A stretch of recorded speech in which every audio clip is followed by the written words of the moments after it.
সুদানের মরুভূমির বুকে আবারও রক্ত ঝরল। আফ্রিকার বিতর্কিত আবেই অঞ্চলে জাতিসংঘ শান্তিরক্ষী বাহিনীর একটি ঘাঁটিতে চালানো ভয়াবহ হামলায় প্রাণ হারিয়েছেন বাংলাদেশের ৬ জন বীর সেনা, আহত হয়েছেন আরও ৮ জন।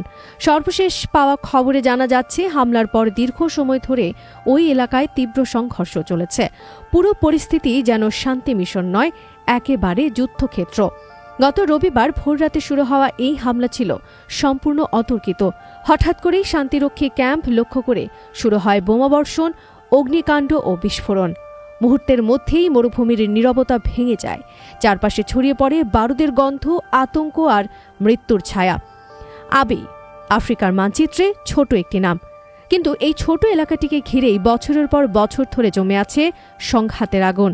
সুদান ও দক্ষিণ সুদানের ঠিক মাঝখানে অবস্থিত প্রায় ১০,৫০০ বর্গ কিলোমিটারের এই অঞ্চলটি দুই দেশের কাছেই অত্যন্ত গুরুত্বপূর্ণ, কারণ এই মাটির নিচেই রয়েছে বিপুল পরিমাণ খনিজ তেল, যাকে অনেকেই বলেন তরল সোনা।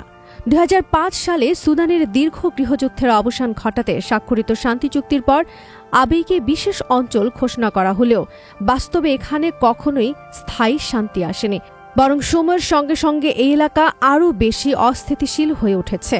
এই অস্থিরতার মূল কারণ স্থানীয় দুটি শক্তিশালী জনগোষ্ঠীর দ্বন্দ্ব। একদিকে নগক দিনকা উপজাতি, যারা দক্ষিণ সুদানের সমর্থনে আবেইকে নিজেদের ভূমি বলে দাবি করে, অন্যদিকে মিসেরিয়া উপজাতি, যাদের পেছনে রয়েছে সুদানের রাজনৈতিক প্রভাব। এই দুই পক্ষের দীর্ঘদিনের বিরোধ আবেইকে পরিণত করেছে এক জ্বলন্ত বারুদের স্তূপে। এই ঝুঁকিপূর্ণ বাস্তবতার মাঝেই জাতিসংঘের ইউনিসফা মিশনের আওতায় বাংলাদেশ সেনাবাহিনীর সদস্যরা শান্তি রক্ষার দায়িত্ব পালন করে যাচ্ছেন। প্রায় ১ ব্যাটালিয়নের সমপরিমাণ বাংলাদেশি সেনা সেখানে দিন-রাত সাধারণ মানুষের নিরাপত্তা নিশ্চিত করতে কাজ করছেন। মরুভূমির এই কঠিন পরিবেশে সেনারা পরিবারের কাছ থেকে বহু দূরে থাকে। যোগাযোগ ব্যবস্থা দুর্বল, নেটওয়ার্ক প্রায়শই নেই। পরিবাররা প্রতি মুহূর্তে তাদের জন্য দুশ্চিন্তায় থাকে, আর নিজেদের জন্য পানি, খাবার ও অন্যান্য মৌলিক সুবিধার জন্য লড়াই করতে হয়। সেনাদের সাহসিকতা আর ত্যাগের বিষয়টি অনেক সময় সাধারণ জনগণের অনেকেই জানে না। সাম্প্রতিক হামলায় সন্ত্রাসীরা ভারী অস্ত্র ও আধুনিক সরঞ্জাম ব্যবহার করে ক্যাম্প দখলের চেষ্টা চালায়, কিন্তু তারা ভুলে গিয়েছিল এই ক্যাম্পে দাঁড়িয়ে আছে বাংলাদেশ সেনাবাহিনী। নিজেদের জীবনের মায়া ত্যাগ করে সীমিত আয়ে, পরিবার থেকে দূরে থেকেও অন্য দেশের জন্য শান্তি রক্ষা করতে তারা জীবন বাজি রাখেন। সমাজে প্রচলিত ভুল ধারণার বিপরীতে মিশনে পাওয়া অর্থ মূলত ব্যক্তিগত নয়, এটি দেশের জন্য রেমিটেন্সের মতো কাজ করে। তীব্র সংঘর্ষে সন্ত্রাসীরা বড় ধরনের ক্ষয়ক্ষতির মুখে পড়ে এবং শেষ পর্যন্ত পিছু হটতে বাধ্য হয়। কিন্তু এই প্রতিরোধের মূল্য ছিল ভয়াবহ।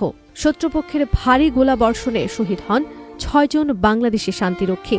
গুরুতর আহত হন আরও ৮ জন, যাদের মধ্যে নারী সেনা সদস্য ছিলেন। এই ঘটনা আবারও আমাদের চোখে আঙুল দিয়ে দেখিয়ে দেয়, আধুনিক শান্তি মিশন আর আগের মতো নিরাপদ নয়। আজকের যুদ্ধ প্রযুক্তি নির্ভর। ড্রোন, ভারী অস্ত্র, রাতের অভিযান, এমনকি মরুভূমির প্রতিকূল আবহাওয়ার সঙ্গে মোকাবেলা করতে তাদের সাহসী একমাত্র অস্ত্র নয়, বরং সর্বোচ্চ প্রস্তুতি প্রয়োজন। সুদানের মাটিতে শহীদ হওয়া ৬ জন বীর বাংলাদেশি সেনা আবারও প্রমাণ করে গেছেন, বাংলাদেশের সৈনিকেরা কখনো পিছু হটে না। তারা জীবন দিয়ে হলেও দায়িত্ব পালন করে, কিন্তু রাষ্ট্রীয় মর্যাদা, মিডিয়া প্রচার ও সাধারণ মানুষের স্বীকৃতি প্রায়শই তাদের সাহসিকতার তুলনায় সীমিত থাকে।